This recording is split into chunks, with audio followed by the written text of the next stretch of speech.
Right. Actually, I'm Cedric recording was again. built to be a duelist too. It's not. No shit.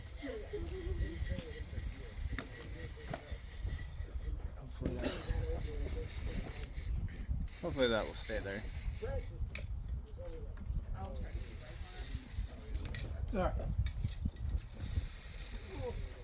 Dude, I Actually, now that I'm saying it, I had y'all lined What up. a you would have been. Because I have the sun in my back for a bit. If you know if you knew any of this. Yeah, 100%. Line up in your staggered line. You're facing me this way. Yeah, if the bench top one, do you hit him with the flat of the blade or the? Sometimes. It really depends. Kind of what I want to do. Like, well, it's what kind of thing am I going for? Do I want to deflate your face, or do I want to hurt you? And like, if I want to hurt you, which really isn't good for that one, I will actually turn it and I will come up and I'll turn my body and I'll come up this way. That's what we do here. We want to hurt you. Well, the funny thing is, or if I want to shatter your collarbone instead, so I'll slap up And then down. and down. There's the answer. Yeah. I prefer the setup because it's also really funny because you'll hit someone with that flat. Fuck. Yeah, yeah. And then as they're going the fuck, they see the sword come down and they're like, oh fuck. I've actually taken a guy who had one of the top helmets, bam, and then went down for that 7 straight between the eyes, and I literally watched him go. Huh? I was like 16 at the time. I'm proud of that one. So, all right. Going over the cut. We'll go to our A-frame. Dominant leg forward. Shield and sword protecting your head. What you do for this cut, like I said, you'll start pushing off with that back foot. Your body will turn a little bit. Your hand will shove forward. Your thumb will twist this out and will snap that weapon forward. When you are hitting your opponent with these bowherd cuts, because these cuts are something the SCA people taught and the Russians taught. Before bowherd was famous in the US, it was famous in Russia, Apology. And that's where this is coming from. Your shot isn't meant to go through your opponent. Your shot is to bounce off of your opponent. The goal with this is you want to bruise them with their armor. You're trying to make that armor go bop and hit and make a move. You're trying to make it do this to them. If it's titanium, you'll hit and it will do that. It's like you're slapping a fly. You're trying to make it whack, whack. That's what those ones are. Now there are other cuts that will be more punchy and more hard and are trying to actually shift somebody. This one is shift through the snap. The thing you want to get good at is not trying to cut past your body. Think about it like, so if I was to hit someone, I'm aiming at their ear right now. I just want to hit their ear. It makes it go like that, right? Pretty hard, but that's what I'm going for. If I'm hitting their shoulder, I just want to do that. I'm not going to shift their entire body with that. If I'm hitting their leg, I want their leg to move a little bit, shift a little bit, but I'm not trying to shift them with this particular type of cut. These are called snap cuts. That's what these are based on. We'll go over the actual punch cuts in a little bit. So, onto this, shoot forward, and I hit it one. The big key was striking it one, though. Don't turn this into a video game. Don't strike it one and just throw your shield. Ow, arm cramping. Shield behind you. This is how you get hurt and expose yourself. My shield stays protecting me the whole time. My shield isn't moving for this cut. I just cut out to start. Snap out, I twist, I push, and I swing. Keep practicing this one for a second. I'm going to walk through and watch each of y'all, see how y'all do Exhaling your it. exertions. Huh? I'll say it. Tell my boys, exhaling your exertions. Yep. We'll go over breathing in just a second. Yeah, so as it's breathe in as the blade comes back to your head. Shove the air out as you swing forward. You're swinging too far. So I'm going to put my shield up. I just want you to tap my shield. Okay. Reach out. That's better. These aren't shortcuts. Alright, stop swinging this. Okay, Yeah. so So notice, see what the it's leg of like this a blade. jab. He's swinging out and touching me. That's what you want. Swing out and touch. That's what you're trying to do. You're trying to hit. Okay? Swing out and touch. Yep. Good.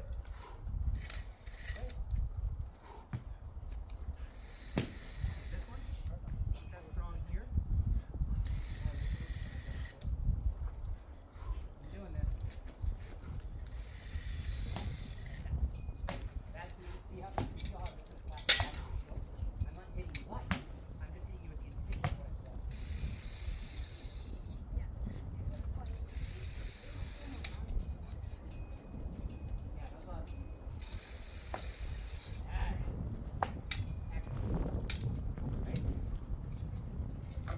going for with this.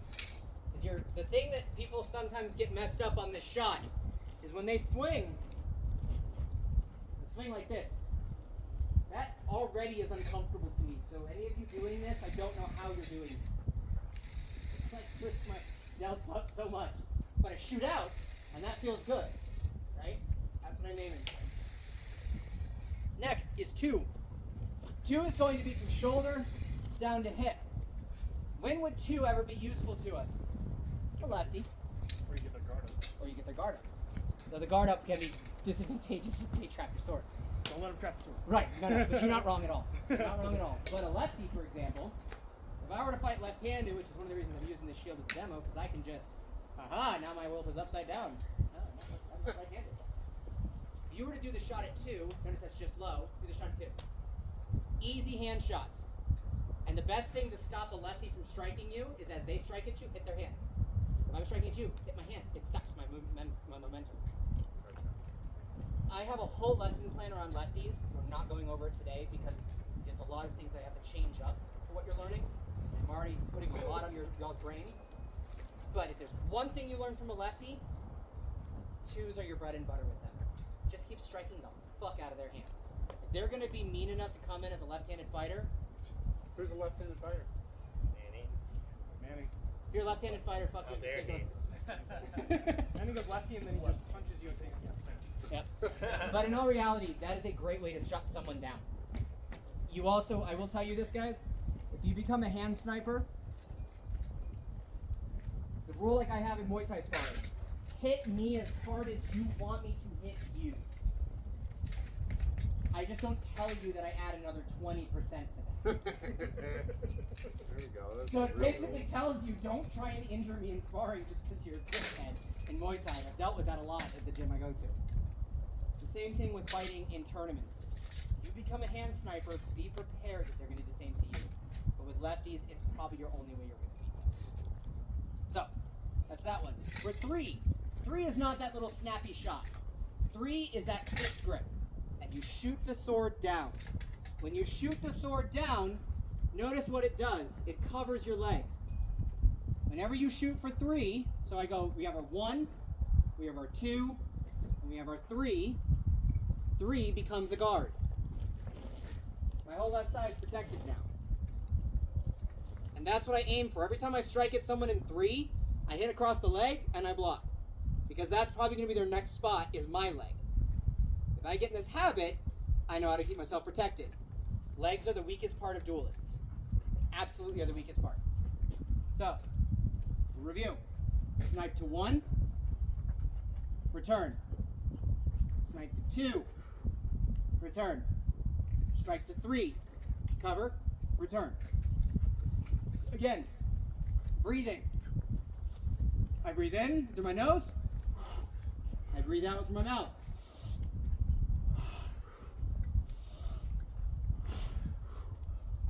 Absolutely vital for making sure that you do not gas out in a fight is breathing.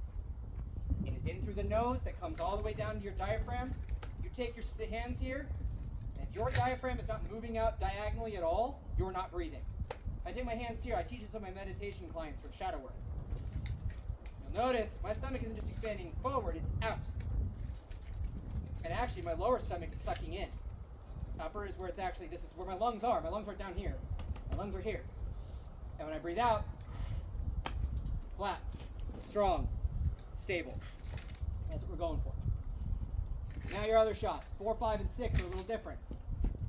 4, 5, and 6, again, this is going to get more complicated in a minute, but we're just starting basic. 4, instead of twisting my thumb around, when I shoot forward, this is literally the motion of a jab. If you're familiar with jabbing for like Muay Thai or boxing, the exact same thing, but now you have a sword at the end of it. I jab, and I'm just shooting and sniping out to your face. The only thing I recommend with all of you, do not shoot and thrust. If you end it with that blade too tippy, you have a red card on your table. And they will red card you if this goes into someone's visor. You'll be done for the day. Next is 5. When would 5 be useful? 5 is also going to be really useful because for me, 5 is his hand. If I shoot at 5, I can just easily shoot his hand, which can also shut him down the way I would with the lefty. And if I don't hit him there, I can also turn it and sidestep and hit him in the stomach. 5 is a very, very, very good strike that is highly underutilized as a singular shot. So I strike at 5. That descends the blade down. 5 is shoulders to hips on the other side. Okay? It's all a lot like that jab one. Yep, it's still a jab one, but you're just aiming lower. When you do this as well, don't turn your body too far. We're doing these jabs, and I'm like this. That's not good. When I do my jab, I'm like this. I just am shooting down. And then Not we a have... real powerful strike though. Nope, it's not powerful. It doesn't need to be. Yeah. There's no reason for it to be. Hands are going to hurt even if you're light, and ribs can hurt even if you're light, and hips can hurt even if you're light. There is surprisingly so little that is protected along here and so sensitive because people aren't used to getting hit around here, especially in our sport. Unless you're a melee fighter, then you're used to just being having shit kicked out of you. Look all you fuckers. Duelists are squishy. A lot of them. They're not used to getting hit here. You hit them there though, and they'll be like, "Oh fuck." The pro fighters, on the other hand, they're used to it. From the kicks. So next is going to be 6. It's a light version of the leg break. What it does is it scoops, swings down and around, cuts around that knee, and comes up. When you're aiming, 6 is from hip all the way to ankle. But your bread and butter is knee, is your thigh. Why is it the thigh? If I were to try and strike someone somewhere else, so if I were to try and strike him in the shin, or try to hit him in the shin, I'm in B range right now. I can't. To hit him in B range effectively, I have to be right here. And given he's a better pro fighter than I am, I don't want to be here because everything bad is going to happen to me now. I'm going to have hit his leg and he's going to be like, wow, that hurt, fucker.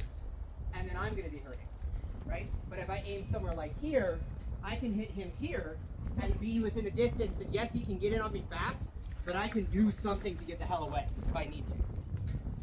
That's why we aim. It's not that the shin is not a viable target, because the other option too is if I'm thinking shin, I'm thinking like 3, I might punch him, be out here, and now 3 is an advantageous thing for me, or 6 is advantageous, because now I'm actually in a spot that I can generate a lot of force and damage, and I can keep him better at bay. Although again, he probably would grapple my shield right now. If it's a pro fight, Yes. If it's a pro fight, he's kissing the ground here. But Yeah.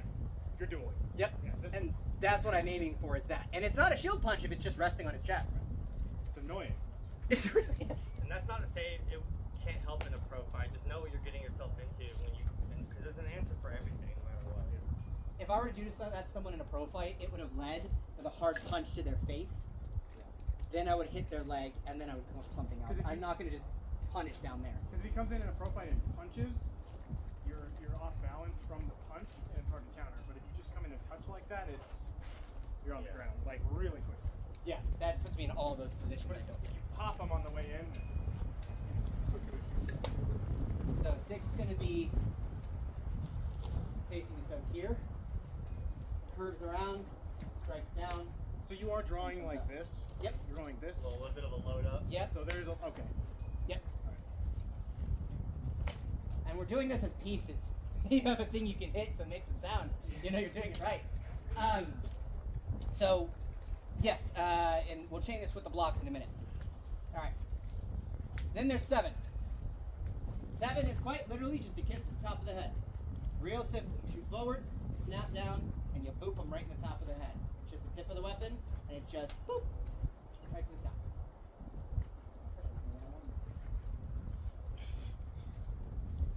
All right. 12th concussion. I hope that doesn't give me a concussion. If it doesn't, I really shouldn't be fighting. Oh boy. All right. So then let's get some more water. It's gonna turn into like every 20 minutes. Swear to God. Not a bad thing.